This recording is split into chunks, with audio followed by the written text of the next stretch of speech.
to the Infinite Spark of Being podcast. My name is Keith Welsh, and in this episode, we are going to talk about multiple incarnations in one birth or one lifetime. Before that, go to the infinitesparkofbeing.com to support this effort through the purchasing of t-shirts and hoodies and tank tops and books and Patreon and Venmo and all that fun stuff. There's also the YouTube page now. These are all videoed, and start pushing that a bit, trying to do something a bit more with YouTube. Okay, so when we talk about reincarnation, we are essentially, again, taking someone's word for it. And I'm not against that. But I am a fan of using some reason. And the thing is the thing that oh man, I'm already falling all over the place. The problem is that some of the stuff is just hard to believe. So what if, in order to kind of understand it, we look at it a little differently, which is what I try to do. So,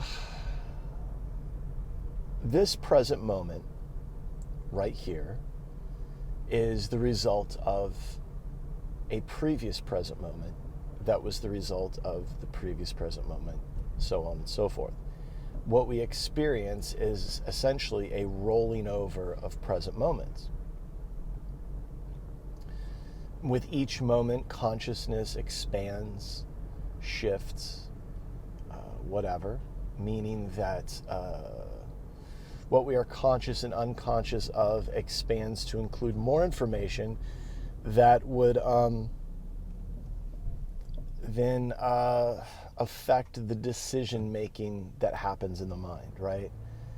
It's the thing I've said before about if you're rocking back and forth in a chair, and you bump the wall behind you, your consciousness now expanded to include the knowledge of the wall behind you, which then changes the way you rock in the chair, right?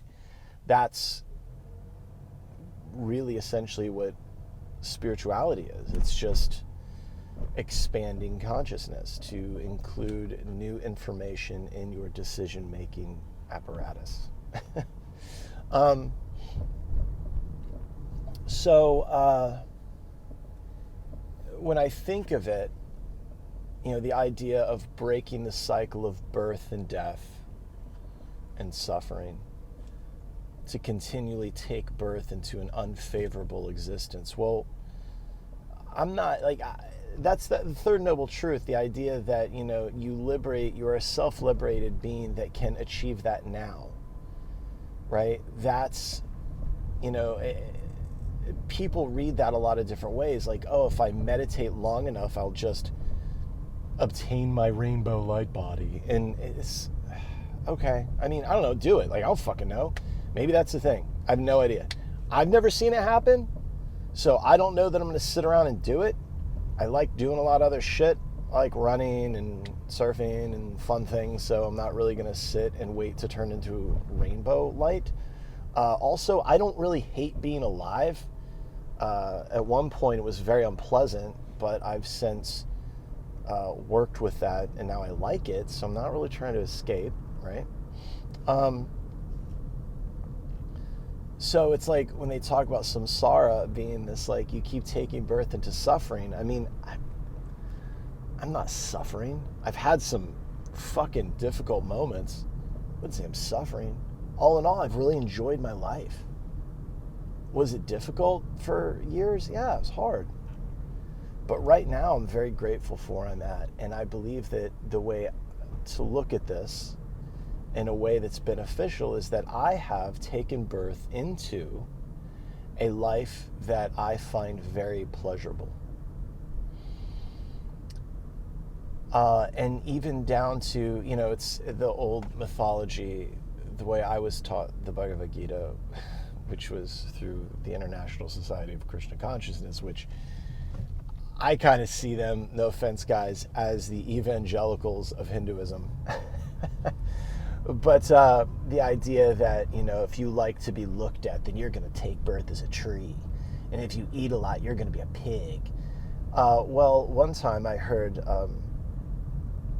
someone was confronting somebody on the idea of reincarnation. And the gentleman said, he goes, I don't know about any of this, but I do know this. If I eat nothing but cupcakes, I'll start to look like one. And I really liked that. And when I think about it, when I was at my most depressed, hurting the most, in a life that I really did not enjoy, if you're listening to this, I apologize, but, in my first marriage, I was a very unhappy person. You were too. We'd gotten together very, very early. I was 23. Or if you were listening, you were 21. And knowing what I know now about human beings, that's too soon. That's crazy. You don't even have a frontal lobe. But the way I saw it is we grew up together. We definitely grew up together. Those are formidable years, and we spent it in a very difficult situation. And I wouldn't change it for anything in the world. I wouldn't return that. I don't wish it had been any other way. Now, at the time I did. But I don't get here without it.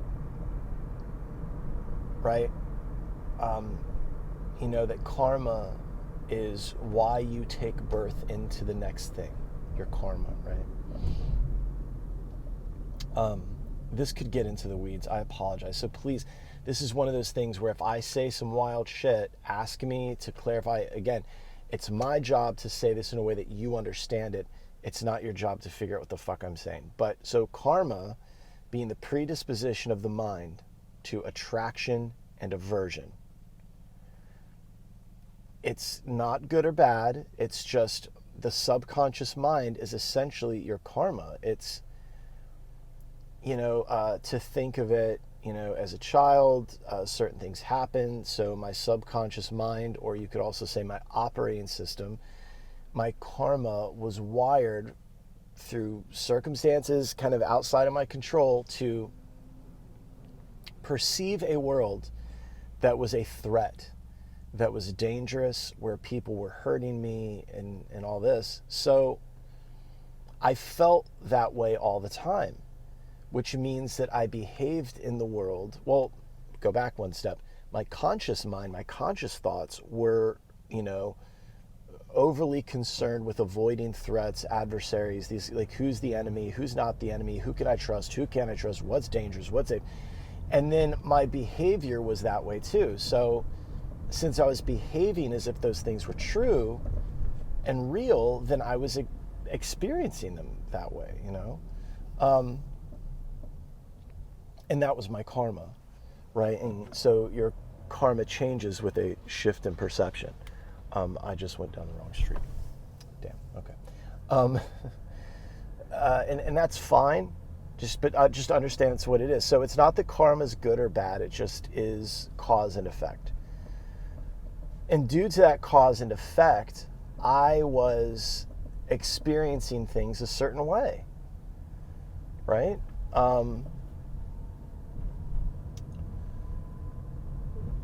When I look at the 13 years that I was with this person, I was a different person.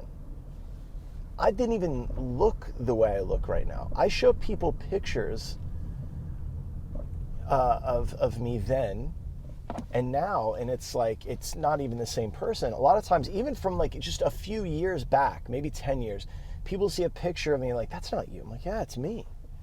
And when I show them pictures from my first marriage, I recently did like a side-by-side picture. Obviously, I'm posted this on social media, but it's me at 46 now and me at like 30, 33 or something. And the side-by-side is fucking crazy. It's crazy for me to look at because my mind isn't the same as that person in that photo. My body doesn't look the same. Nothing's the same. And that incarnation into that person that was very unskillful with a lot of his behavior in the world, that led to, that present moment was the result of previous present moments, right? So that's reincarnation. That's karma. And so since I was unhappy with those circumstances, those effects, the cause and effect of that, I was like, I can't live like this. I have to change it. So I worked very hard to change it. Just because it just wasn't acceptable. There's a piece of me that was unhappy, and it became unhappy enough to do something about it. And then there was a marriage after that where, granted it was only 4 months, and I always jokingly call it like a mulligan. I remember talking to Lama Losan about it, and he was like, you just had some karma to burn up. And I did. There were certain things I just needed. When I look back, it's like, yeah, I just needed to do that. I just need to go through it and get some other little layer of shit out of my system, which I did, and, again, was it a great time? No, it wasn't. But I wouldn't trade it, wouldn't change it for anything.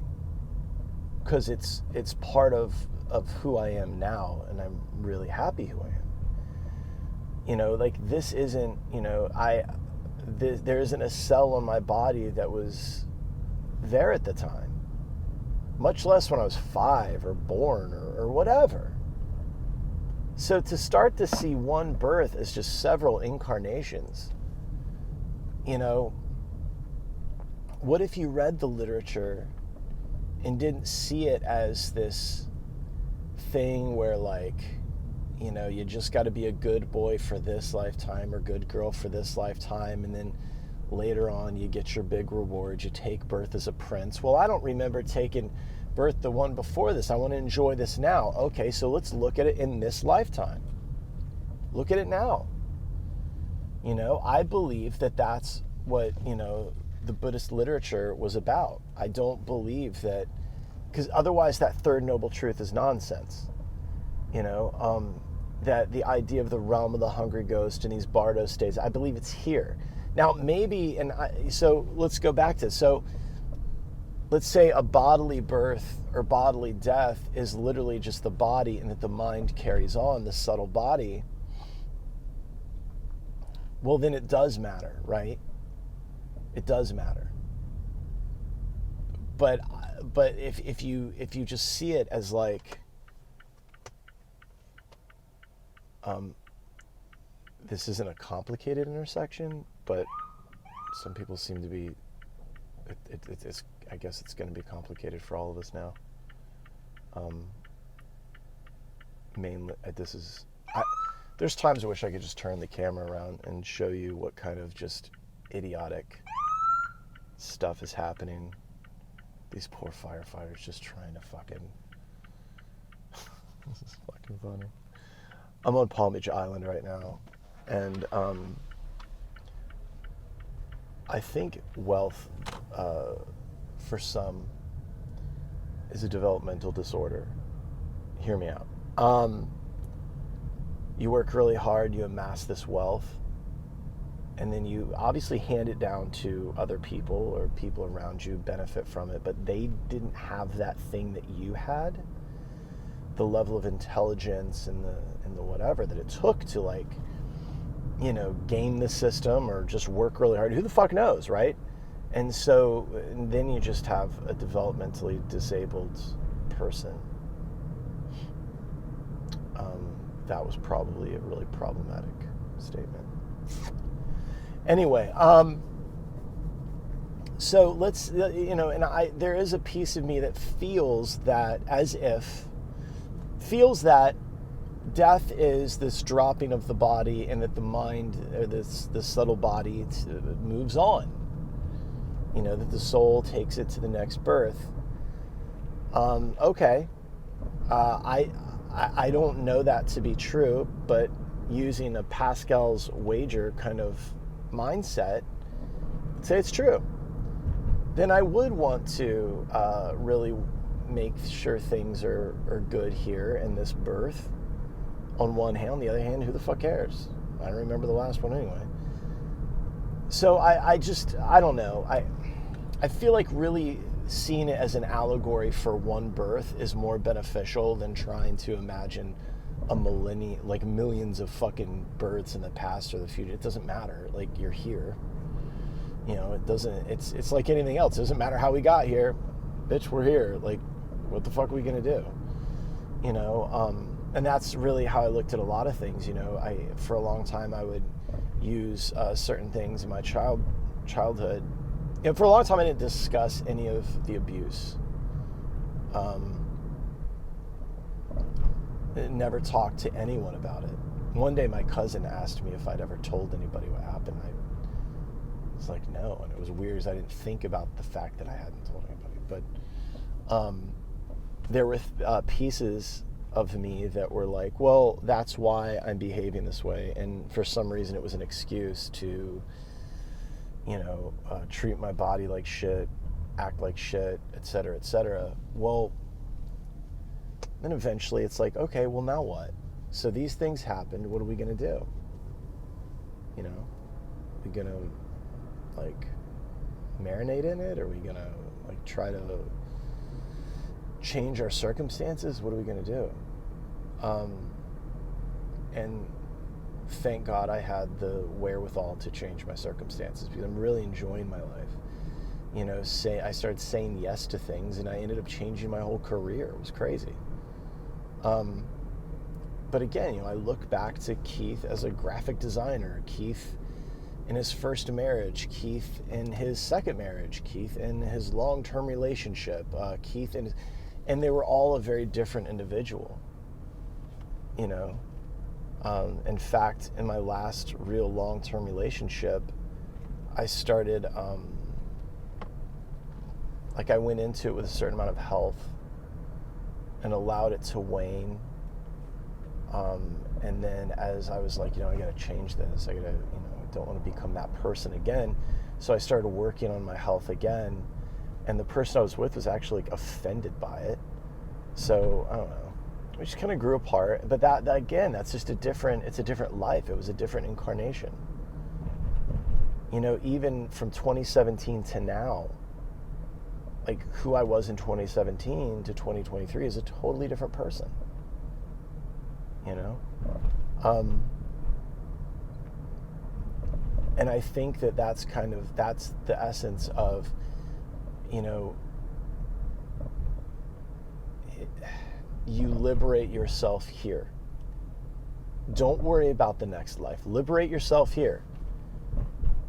You know, everything will fall into place if you can liberate yourself now. And you get that reward now. Like, I'm rewarded now in this life for my previous present moments because I started taking care of the present moment. I hope that made sense. If it didn't, again, fucking reach out. If you'd like to continue to support this, go to theinfinitesparklebean.com. T-shirts, hoodies, tank tops, art prints, books, Patreon, Venmo, all at the website. If you want me to explain something, like if you have something you want to talk about, you know, we can exchange numbers, you know. If you're a crazy person, I'll just block you. It's not a big deal. But know that I will be honest with you. For some people that's been difficult, but you wanted my opinion. All right. Be in touch. I love you. Get outside, do something. Take care of yourself. I love you. Bye.